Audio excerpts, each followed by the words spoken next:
योगा ये एक ऐसा शब्द है जिसे सुनते ही हमें कभी क्राउडेड योगा स्टूडियोज या शरीर मेडिटेशन रिट्रीट्स की याद आती है। लेकिन क्या आप जानते हैं कि ये प्रैक्टिस कितनी पुरानी और कितनी गहरी है? ये सिर्फ एक हेल्थ ट्रेंड नहीं है बल्कि एक ऐसी प्राचीन कला है जिसे हजारों साल पहले भारत की मिट्टी में पैदा किया गया था। सोचिए, ऐसे समय में जब सिविलाइजेशन शुरू हो रही थी, उसी वक्त भारत के प्राचीन योगीज और ऋषियों ने अपने अंदर की शांति और ज्ञान की खोज के लिए इस धरती पर योगा की नींव रखी थी। आज हम योगा को जानते हैं हेल्थ और वेलनेस के रूप में, लेकिन इस प्राचीन कला की असल कहानी बहुत ही फैसिनेटिंग है। योगा का असली अर्थ क्या है, ये कैसे इवॉल्व हुआ और कैसे प्राचीन भारत से निकलकर पूरी दुनिया में फैल गया। तो आइए इस प्राचीन अद्भुत कहानी को डिटेल में एक्सप्लोर करते हैं। स्टार्ट करने से पहले अगर आपको ऐसी मिस्टीरियस चीजों के बारे में जानना पसंद है तो वीडियो को लाइक करना मत भूलना, सब्सक्राइब जरूर कर लेना, क्योंकि हम आपको और भी ऐसी हिस्टोरिकल मिस्ट्रीज और डिस्कवरीज के सफर पर ले जाने वाले हैं।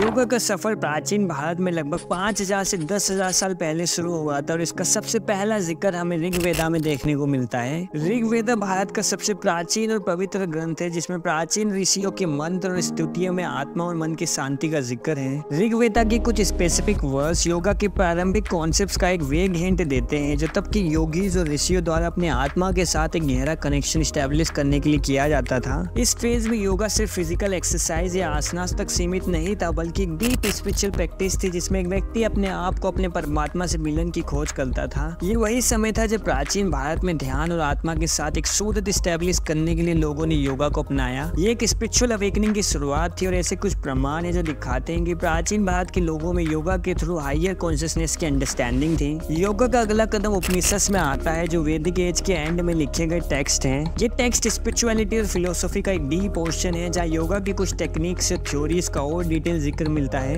उपनिषद की टीचिंग में आत्मा और ब्रह्मा के बीच एकता का कॉन्सेप्ट दिया गया है जो योगा का एक फंडामेंटल प्रिंसिपल है। उपनिषद में ध्यान और प्रत्याहार जैसी योगिक टेक्निक्स का भी जिक्र है जो अपने इंद्रिय और मन पर कंट्रोल का एक डीप अंडरस्टैंडिंग देते हैं। उस समय के योगीज का मानना था कि मन और आत्मा के मिलन के बिना मोक्ष या लिबरेशन पॉसिबल नहीं है। ये वही फेज था जब योगा सिर्फ फिजिकल लेवल तक नहीं बल्कि एक साइकोलॉजिकल और स्पिरिचुअल जर्नी के रूप में उभरने लगा था। अब हम चलते हैं एक ऐसे योगी के पास जिन्होंने योगा को एक स्ट्रक्चर और सिस्टमैटिक फ्रेमवर्क दिया, ऋषि पतंजलि। लगभग 200 BCE में पतंजलि ने अपने प्राचीन और प्रसिद्ध ग्रंथ योगा सूत्र लिखे। इस ग्रंथ में उन्होंने योगा के 8 लिम्स या स्टेजेस को डिफाइन किया जो हम आज के समय में अष्टांग योगा के रूप में जानते हैं। इन 8 स्टेजेस में यमा, नियमा, आसना, प्राणायामा, प्रत्याहारा, धारणा, ध्यान और समाधि शामिल हैं। ये स्टेजेस एक व्यक्ति को अपने अंदर एक डीप स्पिरिचुअल अंडरस्टैंडिंग और आत्मिक एनलाइटनमेंट तक ले जाती है। पतंजलि के योग सूत्र को आज भी फाउंडेशनल टेक्स्ट माना जाता है और ये वो पहले डॉक्यूमेंट है जो योगा को एक ऑर्गेनाइज्ड और डिफाइंड प्रैक्टिस में बदलते हैं। 6th सेंचुरी में योगा और स्पिरिचुअलिटी के रेल्म में एक अलग प्रकार का मूवमेंट आया जिसे तंत्र कहा गया। तंत्र योगा एक मिस्टिकल और एक्सपेरिमेंटल ट्रेडिशन है जिसमें रिचुअल्स और एनर्जी कंट्रोल करने का इंपॉर्टेंस दिया गया है। तंत्र में फिजिकल और स्पिरिचुअल एनर्जी को एक्टिवेट करके सेल्फ रियलाइजेशन और एनलाइटनमेंट प्राप्त करने का प्रयास किया जाता है। तंत्र योगिक टेक्निक्स में डीपर एनर्जी चैनल्स और चक्रास पर फोकस किया गया है जिसमें कुंडलिनी अवेकनिंग का कॉन्सेप्ट भी आता है। 11th सेंचुरी में हठ योगा का विकास हुआ जो फिजिकल पोस्चर्स और प्राणायाम पर फोकस करता है। गोरक्षनाथ और मुत्सयेंद्रनाथ जैसे योगीज ने हठ योगा के कॉन्सेप्ट को डेवलप किया जिसमें बॉडी और माइंड कंट्रोल टेक्निक्स का फोकस है। ये वही समय था जब योगा में फिजिकल प्रैक्टिसेस का भी इंटीग्रेशन होने लगा और ये हेल्थ और फिटनेस के एंगल से भी देखा जा सकता है। 19th सेंचुरी में स्वामी विवेकानंद ने योगा को भारत के बाहर विशेष करके वेस्ट में इंट्रोड्यूस किया। 1893 में जब विवेकानंद ने parliament of world religions Chicago में अपने स्पीचेस दिए, उन्होंने योगा और हिंदू फिलोसफी को एक नया डायमेंशन दिया और उसका प्रचार किया। विवेकानंद ने योगा के स्पिरिचुअल और ध्यान के एस्पेक्ट्स पर फोकस किया और इससे वेस्टर्न कल्चर में योगा को एक्सेप्टेंस मिलने लगी। आगे चलकर 20th सेंचुरी में योगी कृष्णमाचार्य ने हठ योगा और विन्यासा योगा के कॉन्सेप्ट्स को आगे बढ़ाया और ऐसे योगा मास्टर्स और टीचर्स को ट्रेन किया जो आज के मॉडर्न योगा प्रैक्टिसेस का बेस हैं। कृष्णमाचार्य के स्टूडेंट्स जिसमें BKS अयंगर और के प्रतिबिंब चॉइस का नाम प्रोमिनेंट है जिन्होंने अष्टांग और अयंगर योगा को पॉपुलर बनाया। आज के समय में योगा सिर्फ भारत तक सीमित नहीं रहा बल्कि एक ग्लोबल मूवमेंट बन गया है। 21st सेंचुरी में जैसे जैसे माइंडफुलनेस और वेलनेस की डिमांड बढ़ने लगी, योगा का इंपॉर्टेंस और भी ज्यादा बढ़ने लगा। 2014 में यूनाइटेड नेशंस ने 21 जून को international day of yoga declare किया जो योगा की ग्लोबल पॉपुलैरिटी और एक्सेप्टेंस को दिखाता है। आज हम जो योगा देखते हैं उसमें कई सारी वेरिएशंस है जैसे विन्यासा, अष्टांगा, यिन, विक्रम और पावर योगा जो सब हेल्थ और वेलनेस को प्रमोट करते हैं। लेकिन इन सब फिजिकल प्रैक्टिसेस के बीच योगा का असली अर्थ और एसेंस आज भी वही है, self realisation, inner inner peace और यूनिवर्सल कॉन्शियसनेस के साथ कनेक्शन स्टैब्लिश करना। योगा का यही एसेंस है जो इसे एक लाइफ टाइम प्रैक्टिस बनाता है, जो अपने प्रैक्टिशनर्स को स्पिरिचुअल और मेंटल पीस प्रोवाइड करता है। तो दोस्तों ये थी योगा की असली कहानी, एक ऐसा सफर जो हजारों साल तक इवॉल्व होता गया और भारत से लेकर वेस्ट तक हर इंसान को एक पीस और वेलनेस का गिफ्ट दिया। योगा का असलियत क्या है, उसका मकसद क्या है, ये हर इंसान अपने अपने तरीके से इंटरप्रिटेट करता है, लेकिन आखिर में योगा हमें एक सिंपल चीज सिखाता है, अपने आप से कनेक्ट होना और अपने अंदर की शांति को ढूंढना। अगर आपको ये वीडियो इन्फॉर्मेटिव लगी तो लाइक और सब्सक्राइब जरूर करना, और अगर आपको इस वीडियो में कोई भी कमी महसूस हुई तो कमेंट में जरूर बताना। और ऐसे और भी दिलचस्प और अनसोल्व्ड मिस्ट्रीज के लिए जुड़े रहिए हमारे चैनल के साथ, ताकि हम आपके लिए और भी इंटरेस्टिंग और मिस्टीरियस कहानियां लेकर आते रहें। धन्यवाद, आप सभी का दिन सुखद हो।